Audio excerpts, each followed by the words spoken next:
PTV, Telebisyon ng Bayan. Maraming salamat, Chairman. Ang una ko itatanong is si Mr. Kerwin Espinosa.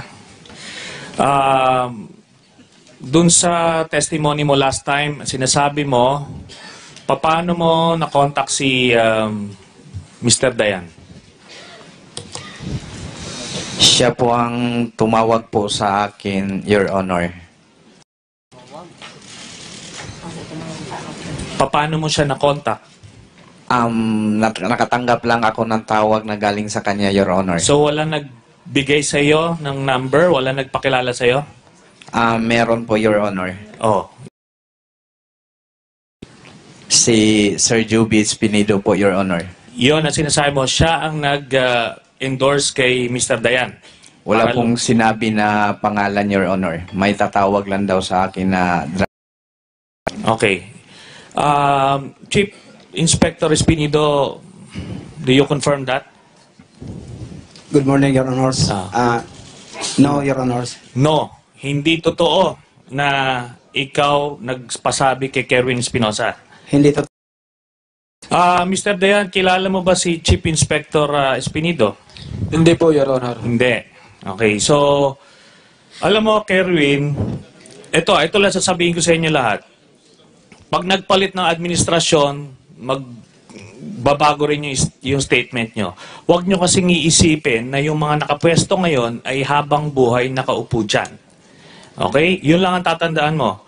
Okay, ngayon, sinabi dito na November 2015, kayo nagkita ni Mr. Dayan tsaka ni Senator De Lima sa Baguio. Ganun ba? Yes po, Your Honor. Yan, sinasabi mo 2014. Yun po kasi tanda ko, sir, natawan. Totoo bang nagkita talaga kayo nito ever? Opo, Your Honor. Okay, 2014, sigurado ka dyan. Yes, sir. Kailan kayo nag-split ni Senator De Lima? Sir? Kailan kayo naghiwalay? 2015 po. Anong buwan?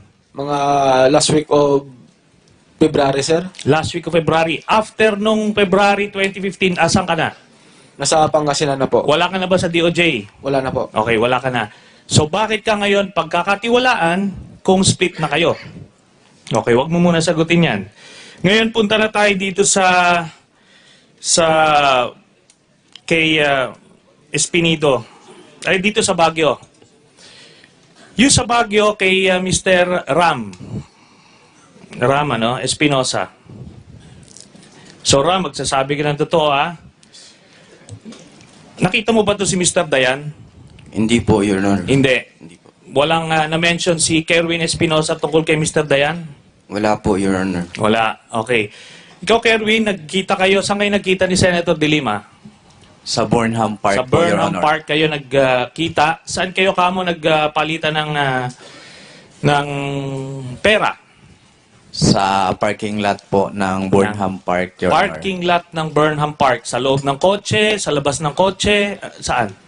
Sa loob po ako ng kotse. Tapos Ano yung kotse mo? GL Grandia. Van po, Your Honor. Grandia. So do you confirm that, Mr. Dayan? Ano po yan, sir? Na saan mo nakuha yung pera? Sa Baguio. Sa parking lot po, sir. Saan parking lot? Sa malapit sa Burnham Park po, sir. So, ano doon? Doon sa gilid lang ng daan? Sabihin mo kung ano. Parang nagtabi na lang po yung sasakyan namin, sir. Tapos Sir inabot Kerwin. lang sa yung pera. Yes, Your Honor. Hindi ka na pumasok sa kotse. Hindi na po. Okay. So, ayusin nyo yung script kasi talagang buhol-buhol. Ngayon, 2015, November, bakit ka nagbigay ng pera kay Senator De Lima, Mr. Espinosa? Para po sa protection at saka yung para sa pondo para sa eleksyon po, Okay, Your Honor. pero primarily protection, di ba? Opo, Your Honor. Alam mo ba na resigned na siya noon? Nung panahon na yon as DOJ? Wala po akong Hindi alam. mo alam? Your Honor. Okay. Paano ka po proteksyonan hindi na sekretary ng DOJ si Senator De Lima. Di ba? Okay, ngayon, ganito yan. Ikaw, drug lord ka, makikipagkita ka sa politiko, doon kayo sa Burnham Park. Ha? Alam mo, pagka ang politiko pumunta ron, mangampanya, kahit 1,000 tao magpapapicture sa amin. Hindi kami nag-i-screen na, teka muna, ano ba ito? Background check, walang ganon. Kung sinong lumapit, popost ka, pipicturean ka. Kung ganito ang magiging basis, sasabihin natin na drug lord o drug cuddler, wala na magpapapicture na politiko. Kasi dito pa lang, paglabas namin, nagpapapicture na lahat eh.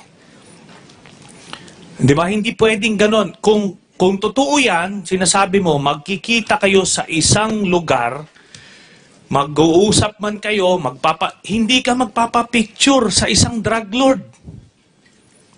Ha?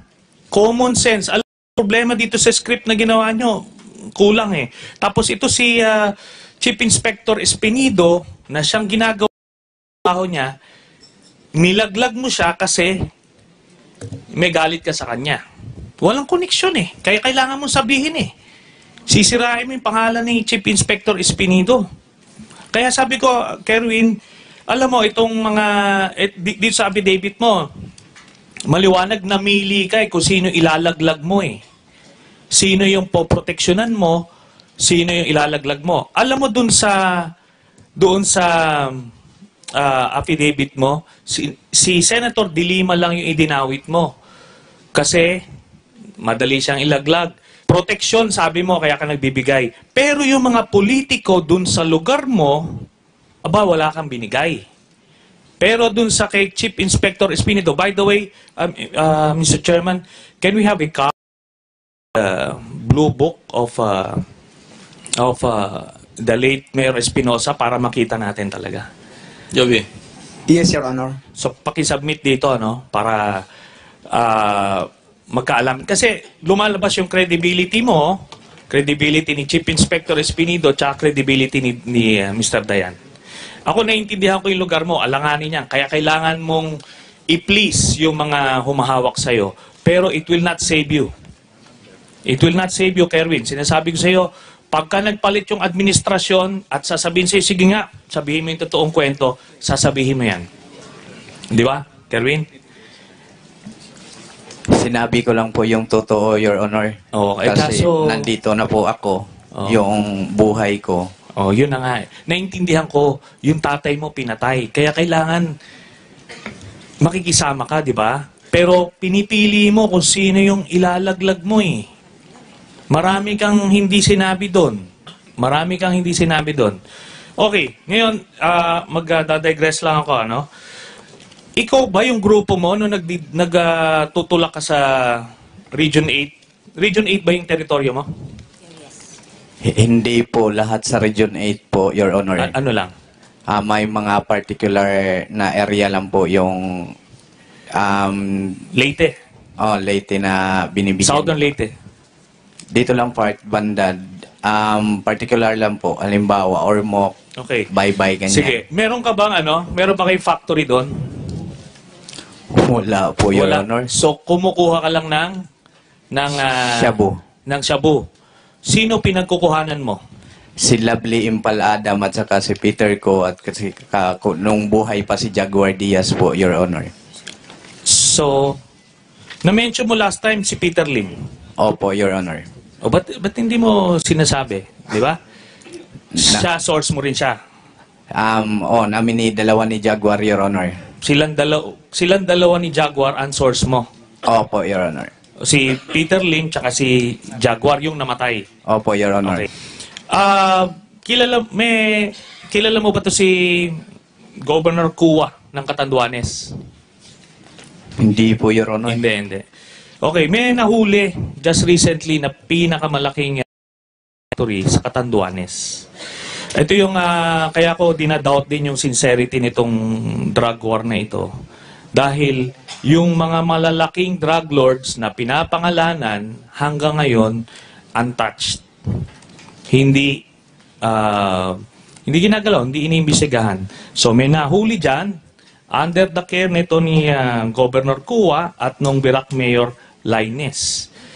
Sila ang nag-susupply. Grabe yung supply nila. Hindi nga na may mention even ni President Duterte. Ngayon, ito kasi si Kerwin, sa tingin ko rito, ano ka lang distributor ka lang Di ba? Masabi mo bang ano ka?